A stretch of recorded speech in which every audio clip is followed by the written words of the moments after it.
నమస్తే welcome to 99 TV నేను ప్రియాంక ప్రపంచం ఇప్పుడు ఒకే ఒక్క ప్రశ్న చుట్టూ తిరుగుతోంది పశ్చిమాసియాలో దశాబ్దాలుగా రగులుతున్న మంటలు ఆరుతాయా లేక మూడో ప్రపంచ యుద్ధానికి నాంది పలుకుతాయా గ్లోబల్ పవర్ గేమ్ ఇప్పుడు క్లైమాక్స్ కు చేరుకుంది అగ్రరాజ్యం అమెరికా మొండి పట్టుదలకు మారుపేరైన ఇరాన్ ఈ రెండు దేశాల మధ్య జరుగుతున్న మైండ్ గేమ్ ఇప్పుడు ప్రపంచ దేశాలను ఉక్కిరిబిక్కిరి చేస్తోంది మా ఆస్తులు మాకిస్తారా లేక యుద్ధాన్ని ప్రపంచవ్యాప్తం చేయమంటారా అంటూ ఇరాన్ విసిరిన సవాల్తో వైట్ హౌస్ ఒక్కసారిగా ఉలిక్కిపడింది అసలు ఇరాన్ పెట్టిన ఆ కండిషన్స్ ఏంటి ట్రంప్ ఎందుకు వెనక్కి తగ్గడం లేదు ఈ ఇన్వెస్టిగేటివ్ రిపోర్ట్ ఇప్పుడు చూద్దాం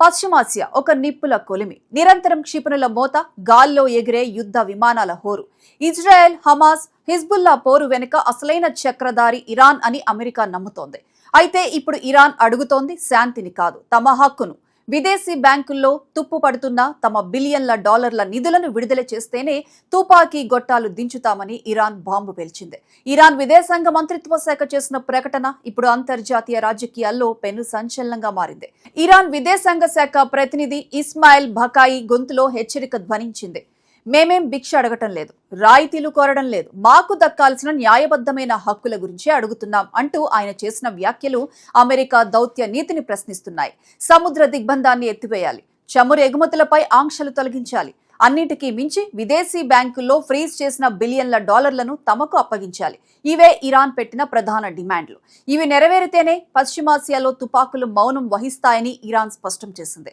అసలు అమెరికా ఇరాన్ను ఎందుకు ఇంతగా ఉక్కిరిబిక్కిరి చేస్తోంది దీని వెనుక ఉన్నది ఆర్థిక యుద్ధం అమెరికా విధించిన కఠినమైన ఆంక్షల వల్ల ఇరాన్ ఆర్థిక వ్యవస్థ కుప్పకూలే స్థితికి చేరుకుంది చమురు అమ్మకాలు లేక విదేశీ నిధులు అందక ఇరాన్లో ద్రవ్యోల్బణం ఆకాశాన్ని తాకుతోంది అందుకే ఇప్పుడు శాంతి చర్చల సాకుతో తన ఆర్థిక వెన్నుముకను సరిచేసుకోవాలని ఇరాన్ ప్లాన్ చేస్తోంది కానీ ఎదురుగా ఉంది మామూలు వ్యక్తి కాదు డొనాల్డ్ ట్రంప్ ఆయన లెక్కలు ఎప్పుడూ వేరుగా ఉంటాయి వైట్ హౌస్ లో అడుగుపెట్టినప్పటి నుంచి ట్రంప్ టార్గెట్ ఒక్కటే ఇరాన్ అణు కార్యక్రమాన్ని భూస్థాపితం చేయడం ఇరాన్ పంపిన ప్రతిపాదనలను ట్రంప్ నిర్ద్వంద్వంగా తిరస్కరించారు అణుబాంబు తయారీని పూర్తిగా ఆపేస్తామని హామీ ఇవ్వకుండా ఒక్క రూపాయి కూడా విడుదల చేసే ప్రసక్తే లేదు అని ట్రంప్ తనదైన శైలిలో తేల్చి చెప్పారు శాంతి చర్చలు మొదలవ్వక ముందే విఫలమయ్యాయి ట్రంప్ వ్యూహం ఏంటంటే ఇరాన్ను ఆర్థికంగా మరింత బలహీనపరిచి వారిని పూర్తిగా లొంగదీసుకోవడం కానీ ఇరాన్ మాత్రం తగ్గేదేలే అంటోంది ఈ గ్లోబల్ థ్రిల్లర్లో మరో కోణం ఏంటంటే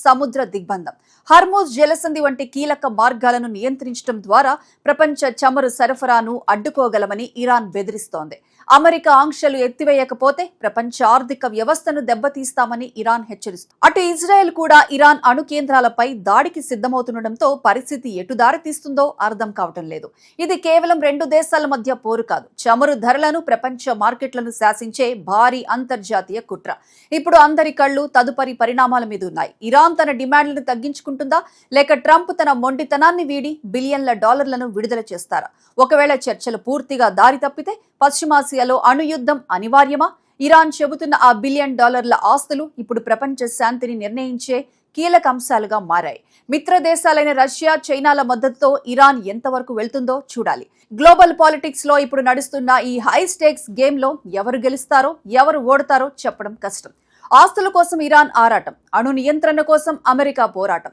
ఈ రెండింటి మధ్య సామాన్య జనం యుద్ధ భయంతో వణికిపోతున్నారు ఈ ఉత్కంఠకు తెరపడాలంటే ఎవరో ఒకరు వెనక్కి తగ్గాల్సిందే మరి ఆ తగ్గేది ఎవరో కాలమే నిర్ణయించాలి